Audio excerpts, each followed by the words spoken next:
үйленейін деп жүрген жігіт болса, үйленейін деп жүрген қыз болса, сен бірінші жанды ізде, тәнге қарама. Мысалы, пайғамбарымыз саллаллаху пайғамбарлық келмей тұрған кезінде, 25-ке толған кезінде, Алланың тағдырында үйленуі керек болған кезде, пайғамбарымыз саллаллаху жаны таза. Бұл жанға таза жан керек. Сонда күллі Меккеде қаншама сұлу әйелдер болса да, қаншалаған текті әйелдер болса да, Алла Тағала оған таңдаған кезде Хадишаны таңдады, Хадиша анамызды, радиаллаху анха. Өйткені жаны. Мына жан үшін құлақ алып тұр. Сіз жан дегенде жан, мына жанның мақсаты, қараңыздар. Мына жанның жолы, яғни пайғамбарымыз саллаллаху осыған қызмет еткелі тұрған жан ғой.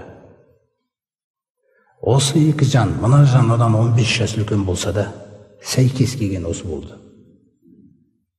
Өйткені кәрілік, денеге, анатомияға тән нәрсе болса да, мысалы айтақ үлкендік, жанға ол нәрсенің қатысы жоқ.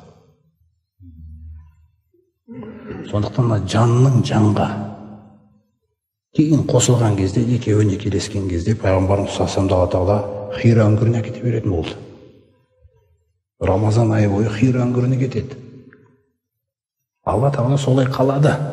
Көңілін сол жаққа бұрды да, уақи түсетін болғандықтан.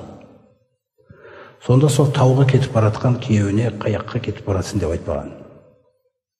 Керісінше сыйлайды ғой сол жанды.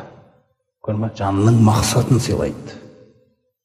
Бірге ойлайды сол нәрсені. Соның тамағына апарып береді. Таусылып қалса.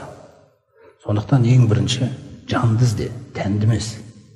Жанды іздейтін болсаң, сол жан күллі нәрсені сұлу қалады. Сондай әйелге мүмкін жаным деп айта аларсың, әйтпесе басқасына тәнім деп айтуға болады деген нәрсе. Жан ол оңай нәрсе емес. Ол құлау керек сенің мақсатыңа.